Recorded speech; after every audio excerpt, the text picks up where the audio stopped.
Let me ask you very clearly. You look back to about 2013. Yeah. You were in the PDP then when Bamanga Tukur was the national chairman of the party. There was so much division at the time. Yes. And they now brought Adamu Muazu, the former Bauchi state governor, and they called him the game changer. Which he changed again. Well, we know how things eventually turned out. My question is this. If you look at what is happening in the APC today, you're having similar divisions right now, similar threats. It was about exactly, threats of defection, etc. Yeah. You have an apparently outgoing national chairman, John Oyego, and you have somebody coming in, apparently Comrade Adams Oshiomhole, and they say he's the game changer. Do you think history is repeating itself? No, there are differences. Okay. But in Bamanga's case, he did not serve out his tenure. Right. Bamanga was literally forced to resign because there was, there was this gang up that he must go. And in the first place, that was generated by the fact that, yes, the Northern Bloc wanted to present a candidate in 2015. That crisis started in 2013. You will well remember, he was removed from office as political advisor in 2014, 1 year to the election. And I put my advice across. One, this crisis in the states all over, the president himself must be the final reconciliator. But isn't that what we're seeing now with the APC congresses? Which was not done. I'm coming. Which was not done. Plateau fell because of the internal crisis. Benue fell, which were traditionally PDP states, because of internal crisis. Even in Cross River, the crisis between the then governor Liel Imoke and the Senate leader Ndoma Eba had negative effect on the outcome of the election. And that is why I am saying that the APC as a party, President Buhari as the leader of the party, must go in this crisis state by state and resolve as a father. But are we seeing that? Are we seeing that right now? I am advising. We are not seeing it for now, but I am advising that should happen immediately. There must be a strong committee, if not headed by the president, but should be headed by the vice president at that level. Only at that level can we get this crisis reduced to the barest minimum. But any other reconciliatory committee by the party will not solve the problem.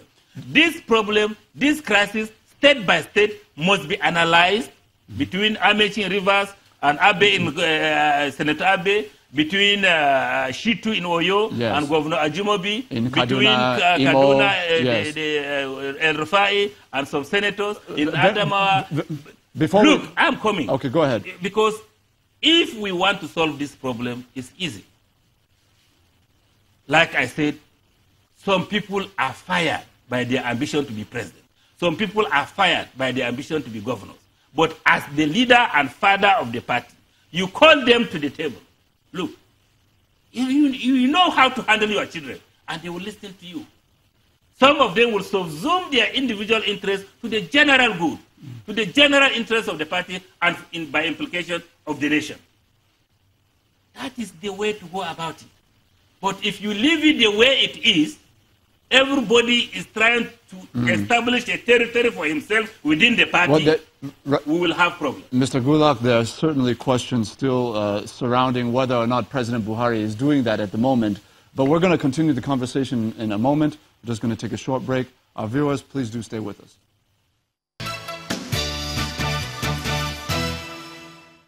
Welcome back to Sunrise Daily. Standing by with me is Mr. Ahmed Gulak, a member of the ruling All Progressives Congress. So let's continue the conversation. I want to ask you, I noticed that at the end of the letter submitted to the national chairman by the NPDP, that it was signed by Prince Olagunsoye Oyunola, former national secretary of the PDP and a former governor of Osun State. And I know that he is a close affiliate of former President Olusegun Obasanjo as a leading coordinator of the Coalition for Nigeria movement.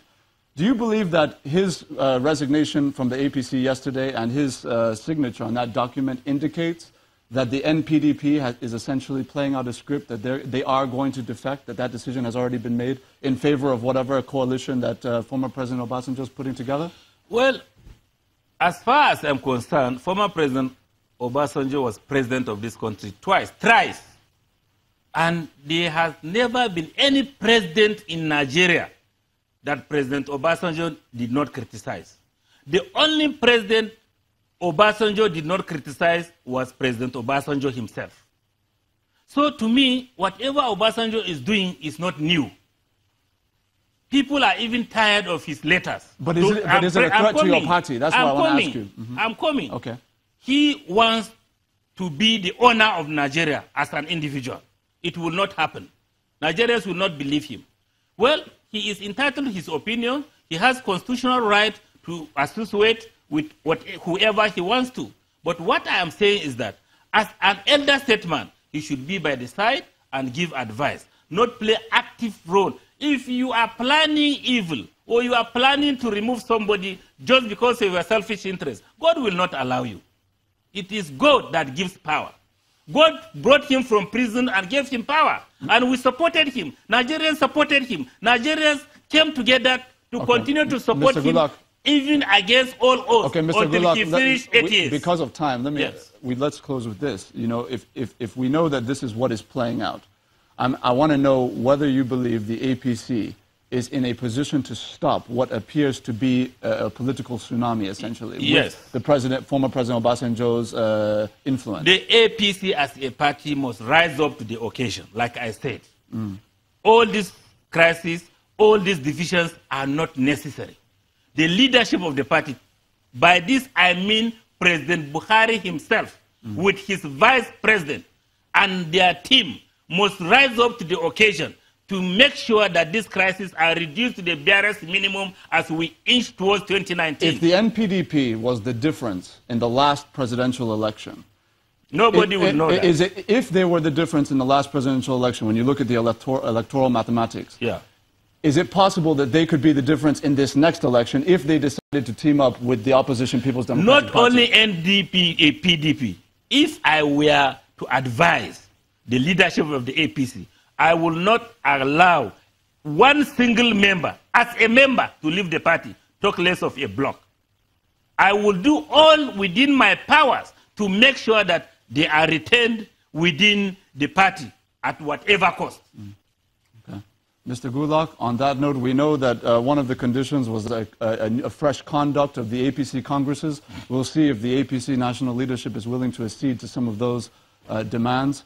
I really appreciate your insight this morning, and thank you for coming on the program. Thank you very much. Standing by with us has been Mr. Ahmed Gulak, a member of the ruling All Progressives Congress, and this is where we close our program for the day. I am Ajuri Ngelale, wishing you a wonderful day ahead.